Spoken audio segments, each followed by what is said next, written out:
Science is all around us, and in this video we will be talking about some of the physical quantities that we see in our everyday lives and how exactly we can categorize them.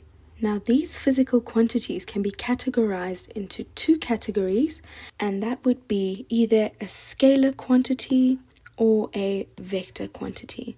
Now, we have to first define what a scalar quantity is as well as what a vector quantity is, and in that way you would be able to clearly see the difference between the two. It is very important to note that a scalar quantity has magnitude only, whereas a vector quantity has both magnitude and direction. Now, I must give everyone a heads up. We are in science, so our magnitudes always go with units, so please don't forget that. Let's have a look at some everyday physical quantities and see how best we can describe them. If we have a look at the bottom left corner here, we can see that we have a thermometer. Now, based on which country you're watching this from, we are watching this from South Africa, so we report temperature values in degrees Celsius. So if we look carefully, that looks like roughly 13 degrees Celsius. And so that is really it. We wouldn't really say it is 13 degrees Celsius to the left, would we? So we would just leave it as is. Let's think about this for a moment. We have magnitude as well as a unit. What can we call this quantity here? Do you agree that we could call this a scalar? Okay, let's move on to our clock here. Now, if we have a look at our clock arms, we can see that we are sitting on 3 o'clock. And again, we would not say 3 o'clock to the left or west or east. We would just leave it as 3 o'clock, with o'clock being our units. Do you agree that that is magnitude and unit? What does that remind us of? It means that this time is a scalar quantity. Now, telling the time is not exactly something you'd be required to do in physics, but time in terms of minutes, seconds, hours, that is important. And so those three are considered scalars as well. Let's head down to our speedometer here. We can see that it is sitting on about just below 210 kilometers per hour. Now, this is a bit of a special case because depending on how exactly you report a number like 210 along with its units, so kilometers per hour in this case, depending on how you report that, if you leave it as is, then it is considered speed, which is a scalar because it has just magnitude along with its units. But if we decided to give a more detailed answer and say that someone was traveling 210 kilometers per hour to the east, then that means we have velocity. Okay, let's move up to this person falling down here. Now, this is actually more of a metric concept, but when someone is falling down in this way, we call this free fall. So now when an object, or in this case when a person is in free fall, that means that the only force acting on the person is the force of gravity. Now, why is this significant in this chapter? Well, that's because the force of gravity is equal to the mass of an object multiplied by the gravitational acceleration. So now let's talk about this gravitational acceleration. That's basically gravity, okay? Just a fancier word for gravity. But we know, just from general knowledge, that gravity is what's keeping us on the ground, okay? Or is what's keeping you at your desk right now on your seat. So we can say that gravity is acting downwards. Do you agree that that would be a direction of some sort? So to conclude this gravitational acceleration, since we are on Earth, we can report that value as a 9,8 meters per second squared, which is actually acting downwards. So do you agree that gravitational acceleration, and not only gravitational acceleration, but just acceleration in general, is a vector? Let's focus on our scale over here. Now, a scale reports mass, right? So when you get onto your scale, you can read how much you weigh, okay? But we'll actually get into more detail about weighing versus someone's mass, all right? But what your scale would read is kilograms, okay? So what your mass is in kilograms.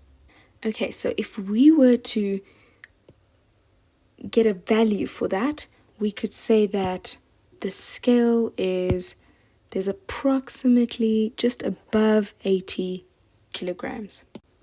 Now, I'm sure those of you watching will agree when I say that we won't really say 81 kilograms downwards or upwards or to the left, right? We would just leave it as is. So that is a magnitude along with its unit, so we can conclude that mass is a scalar. Okay, let's move on to the bottom right here. We can see that we have a location pin here as well as another up here. Now, this dotted line is actually representing what we call distance.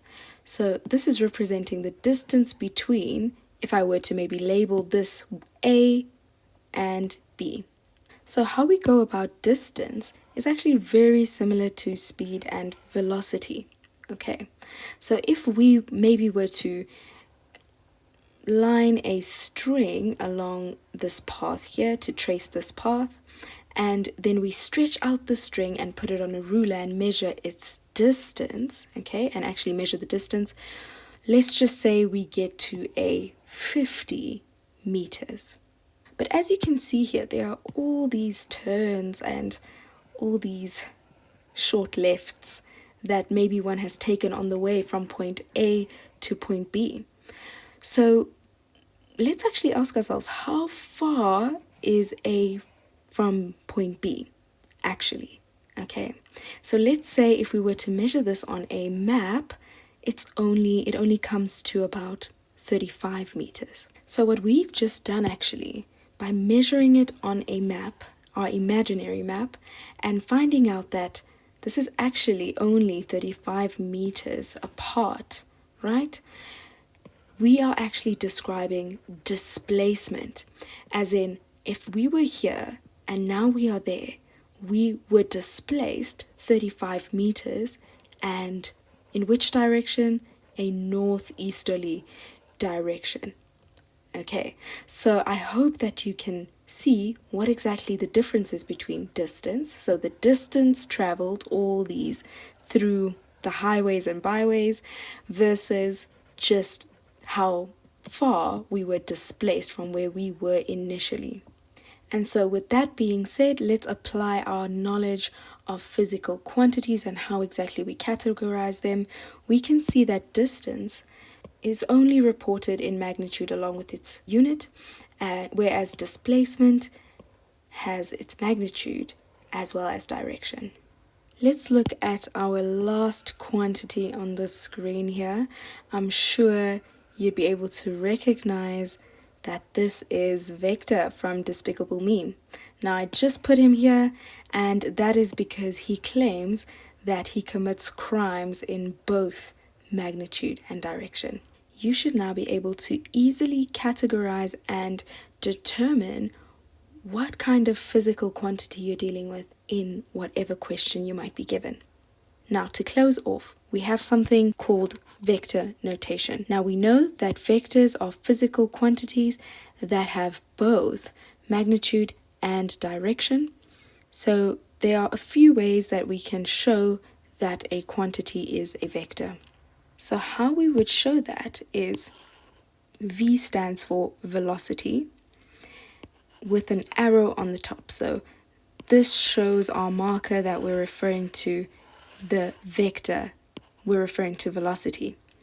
And so when we refer to something with its arrow on the top, we actually do want to include magnitude as well as its direction. However, if we now want to show speed, we would do that without the arrow on the top. And so without the arrow, we are really just showing our marker that we're talking about the magnitude. So just the magnitude. Let's have a look at another example. Here we have force in newtons, and force is a vector, and so we indicate that with an arrow on the top. And so when we are indicating the vector, we have to include the direction as well. But if we just write F without the arrow, we are allowed to just report it as 200 newtons. So what this means is we are telling whoever's marking our paper in the final exam that we do recognize that this is a vector, but we are only reporting the magnitude of the force vector.